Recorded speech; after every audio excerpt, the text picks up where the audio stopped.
کی انتہا نہیں، 100 سال تک بھی چلتا رہے تو اس کا سایہ ختم نہ ہو۔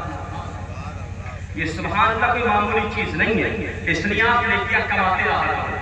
اللہ اللہ مسلمانوں، اس بیٹے کی سماج کے اندر کوئی عزت نہیں تھی، اس عورت کی کوئی عزت نہیں تھی، آج پھر وہی دور میں ریپیٹ کیا ہے، پھر چکر لگایا ہے، پھر وہی دور گھوم کے آیا ہے۔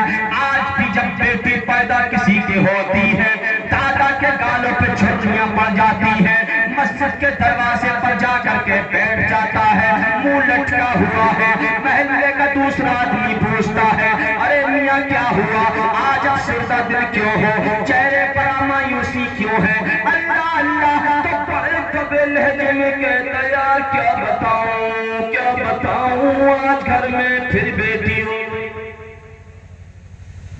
اور بیٹا ہوگا، اے ہے کودے گا پورے گاؤں کو، جب تک سو کو نہ بتائے گا چین سے۔ اور دادی بھی میری بیٹی پورے گاؤں میں ڈھنڈورا پیٹ دے گی، اور بیٹی ہوگی تو ایمان سے منہ سے ایک بار بھی نہ نکلے گا کہ پوتی آئی ہے۔ یہ عالم ہے آج بھی۔ اچھا ایک بات بتاؤ ایمانداری کے ساتھ، طالب بھائی ایک گلاس گرم پانی لے آؤ۔ ایمانداری کے ساتھ ایک بات بتاؤ، بیٹی کے پیدا ہونے کو آپ اتنا برا سمجھ کیوں رہے ہو؟ معلوم ہے کیوں سمجھ رہے ہو؟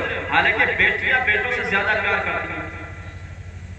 میری ایک بیٹی ہے بھی 1 سال کی ہوئی ہے، نام میں نے اس کا حلیمہ سعدیہ رکھا، اتنا پیار کرتی ہے میں سوچتا تھا، لیکن واقعی جب اللہ پاک نے ہمیں بیٹی دی تو احساس ہوا یہ نعمت پہلے آنی چاہیے۔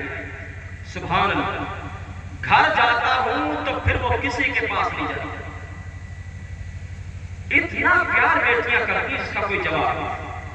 اور بیٹے تو مسنڈے ہوتے ہیں، جہاں جوانی آئی ان پہ تو انہیں یہی نہیں پتا ہمارا ابا کون ہے یا ہماری اماں کون ہے، پھر تو بارے کے نیارے ہیں، پھر تو وہی کوئی ہے وہی کوئی۔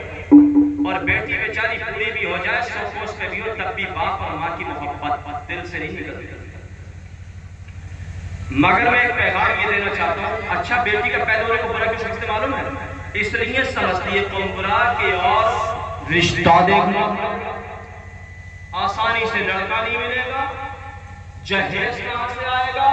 میں بجائیے جہیز۔ اچھا جہیز کی لعنت کی کس نے؟ یہ تو ہم ہی لوگوں کے ہیں نا، یہ تو کلہاڑی ہم لوگ خود مار رہے ہیں نا۔ اے میرے پیارے کان کھول کے سنو، اگر جہیز کم کر دو تو بیٹیوں کے پیدا ہونے کو برا نہیں سمجھو۔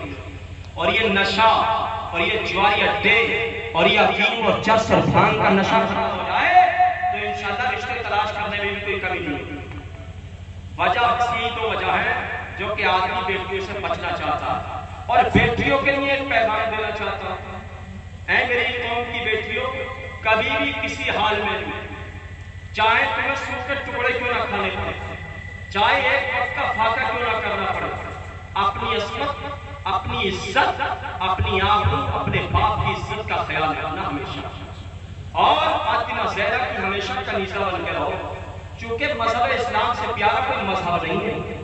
آپ چلی جاؤ دوسروں کے دامن میں، مگر کان کھول کے سن لینا ٹھکانا کہیں نہیں ہوگا، یا تو ماری جاؤ گی یا کاٹی جاؤ گی یا پیٹی جاؤ گی یا ذل و خوار ہوگی، اور لوگی پھروں کی دنیا میں کوئی چاہنے والا بھی نہیں ہوگا، کوئی پکڑنے والا بھی نہیں ہوگا، ہاتھ تھامنے والا بھی نہیں ہوگا۔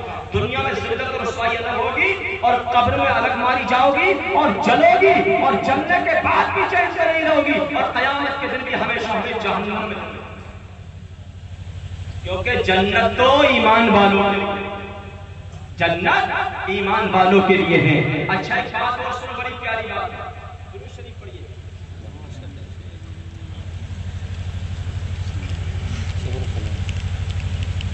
آج ہمارے ایمان کمزور کیوں ہے؟ آج ہمارے ایمان کمزور کیوں ہے؟ اس کی وجہ کیا ہے؟